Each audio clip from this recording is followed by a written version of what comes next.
I don't want to go over it again, the details. And basically, the shareholders, they create a Waqf fund, and the contributors, the participants, they contribute to this Waqf fund. The Waqf fund plus contribution is invested, the profit is distributed to the Waqf fund and also the shareholders. And from this profit, the policy benefits, the retakaful, fees and reserves are created. And whatever surplus is generated from this Waqf based takaful goes back to the participants. So this model, as I mentioned, was discussed in details last week. The third aspect, which I think has not been discussed much in literature, is guarantees. As you are aware that a lot of small and medium enterprises, when they want to go for financing, they do not have good collaterals to support financing.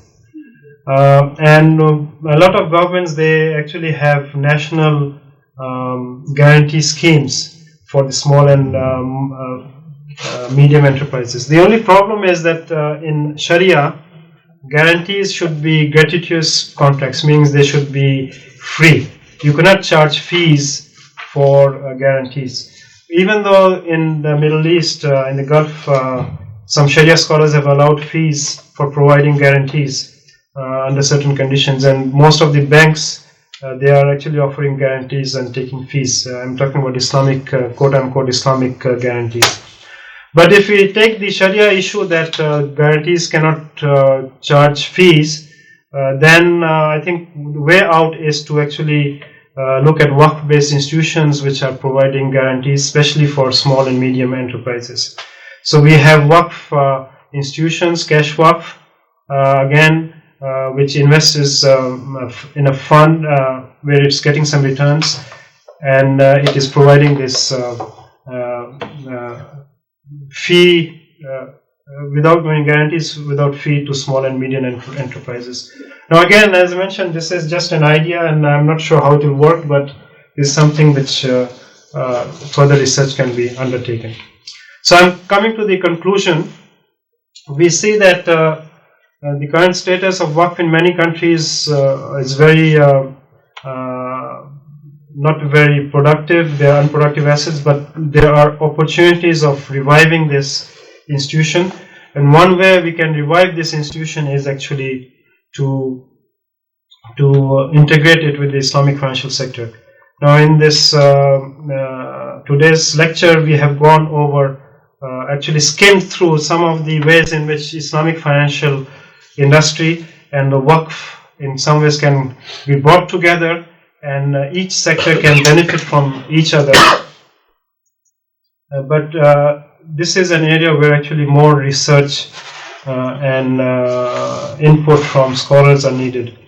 And of course, not only in terms of research, in terms of coming up with new ideas through which Waqf can be integrated, but also to start establishing these institutions which can benefit the communities. Thank you very much.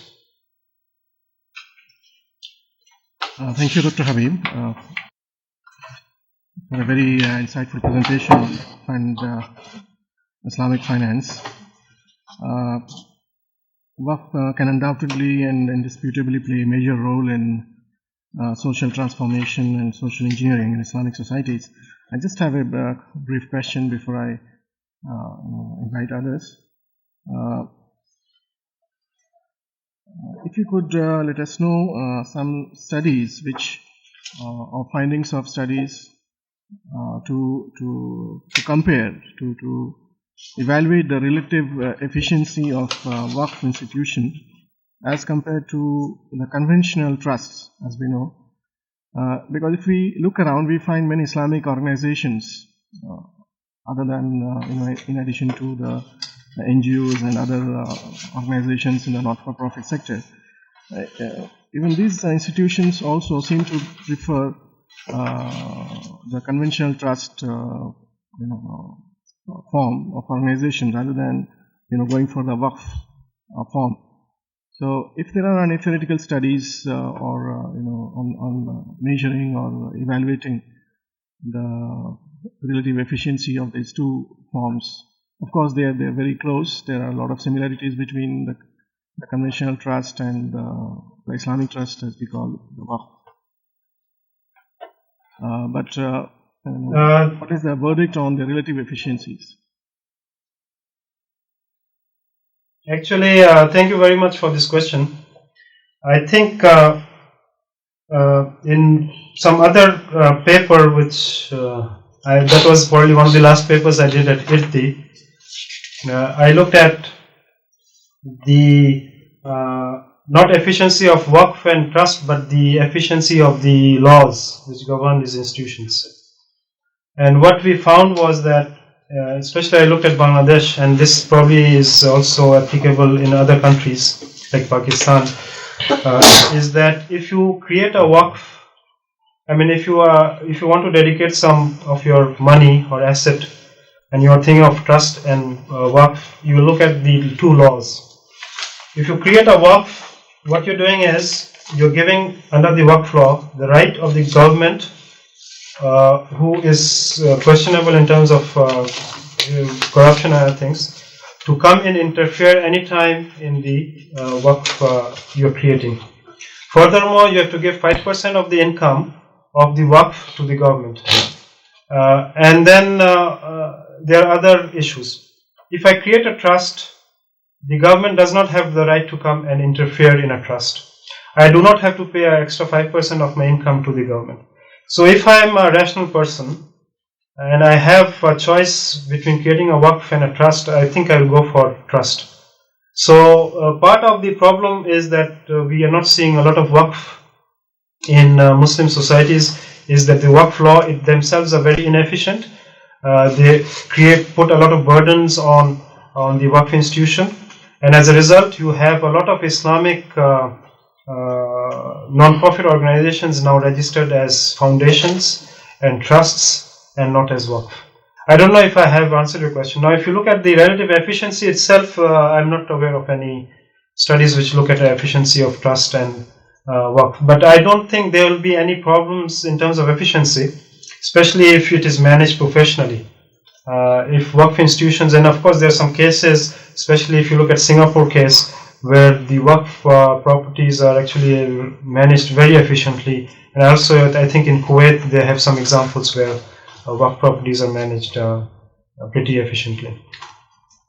I don't know if I've answered your question. Thank you, Professor. Yeah, thank you very much for addressing this question. And now let me invite Imam Sadiq University, Tehran, to have their comments and questions. Hello, no question, thanks. Okay, thank you very much. Now, Kuwait University, can we have your questions and comments? Kuwait, okay. Kuwait seems to be disconnected, and so let me invite Imam Oda University, Lebanon. They are also disconnected. Okay, okay. So now let me invite Markfield Institute of Higher Education, UK. Do you have any questions and comments? Yes, one question, please.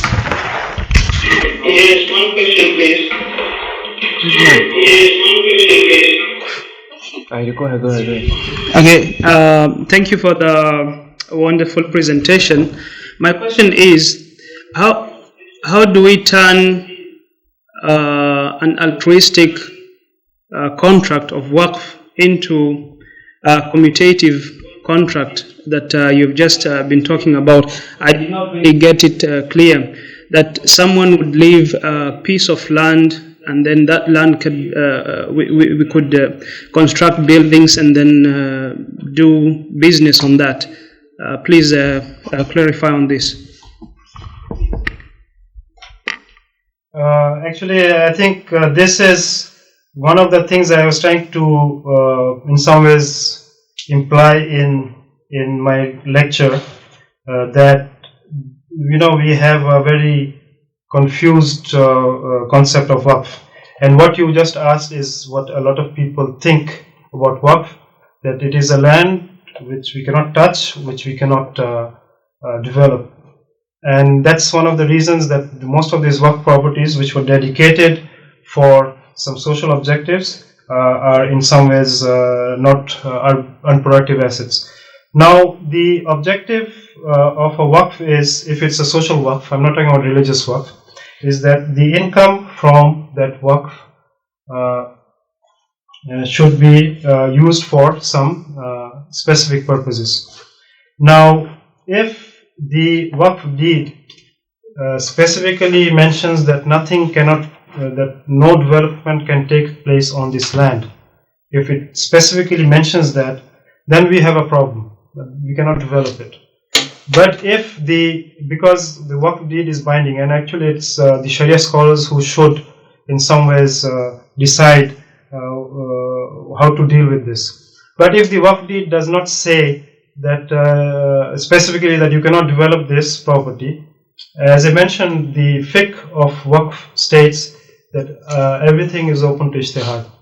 And I don't personally see any problem why a mutawalli or the management of the Waqf cannot develop the property, enhance the income, and use it for the benefit of the beneficiaries. So if you have beneficiaries, say a Waqf dedicated for scholarship of students of a town, if the Waqf is earning 100,000, if you can develop the Waqf and increase the income to $1 million and increase the number of beneficiaries, I don't see any problems in doing that.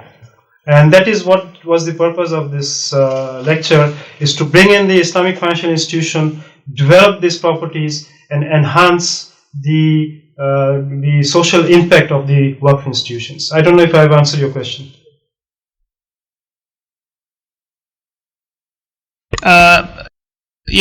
Partly yes, but let me just let me just say it this way: when we develop when we develop a property and then we sell the usufruct, aren't we going to discriminate against the beneficiary who may be the one who gave rise to that Waqf had intended?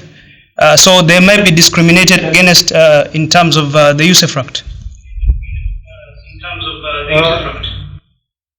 Again, I think it really depends on the type of Waqf and what is the nature of Waqf. But usually, what happens is property or an asset is dedicated, and the income from that asset is given to the beneficiaries. And of course, the income is given out as rent, or that is the income of the asset anyway. So if you can develop that property, increase the rent, which is of course when you're renting it out, the usufruct is used by the others. The main thing is that the income of the asset increases, and that increases the benefit which goes to the beneficiaries.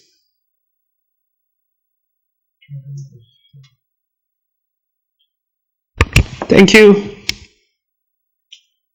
I guess Imam Mozark University, Beirut is now back in the network. So may I request Beirut to come up with the questions and comments? Yeah, it's okay. It's I have one question. Well, you said that in your slide that Waqf is not contributing on the growth of the economy in general, and said the sector in particular. And after that, you mentioned about the corrupting of the concept of the Waqf, and you mentioned 3 reasons for this. Then also you mentioned about that we cannot use Waqf assets as a collaterals and cannot sell Waqf assets also. So, and we know that Waqf in the past had a vital role in the Islamic countries. So, in my opinion, if we stop at that point, and that means that after several years, the present Waqf will be turned over in any way or another to a third party, and will be considered from the past, as it has happened here in Lebanon. I don't want to mention any names. So my question is, do you think that there must be a solution to the problem and give back life again to the Waqf? Actually, I think you have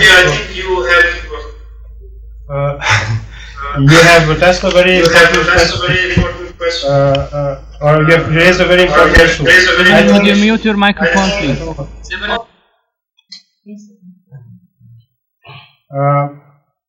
I think the problems for the Waqf sector is not simple, and as mentioned, I think briefly earlier, there are a variety of things which which are affecting the growth of this Waqf sector.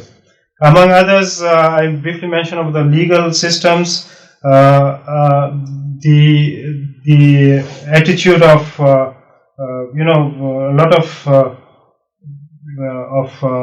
I shouldn't again generalize, but the legal systems in many countries do not allow the growth of Waqf, and as you mentioned, in many countries, a lot of Waqf assets are being lost due to different reasons.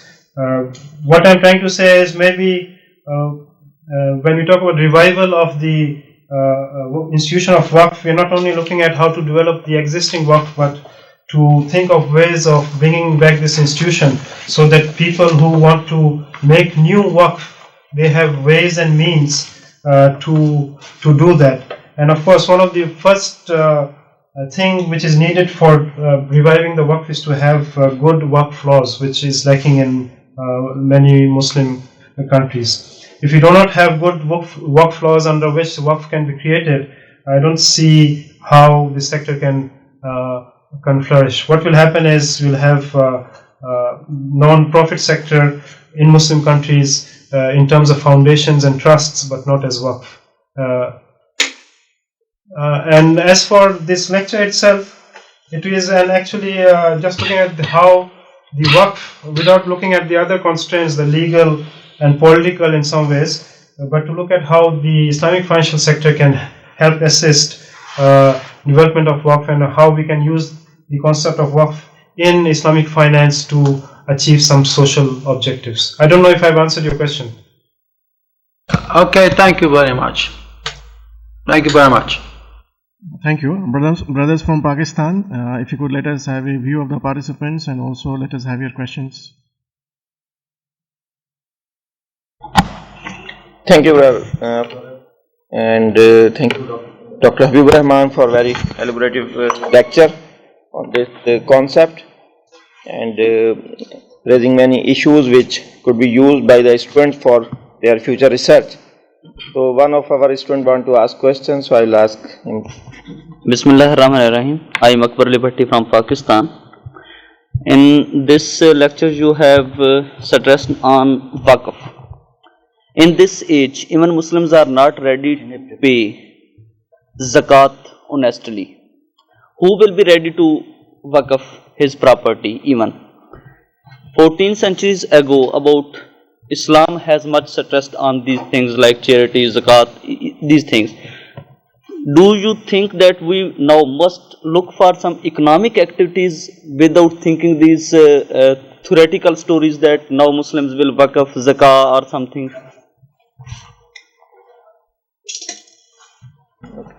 Okay, Dr. Syed Tahir want to ask question.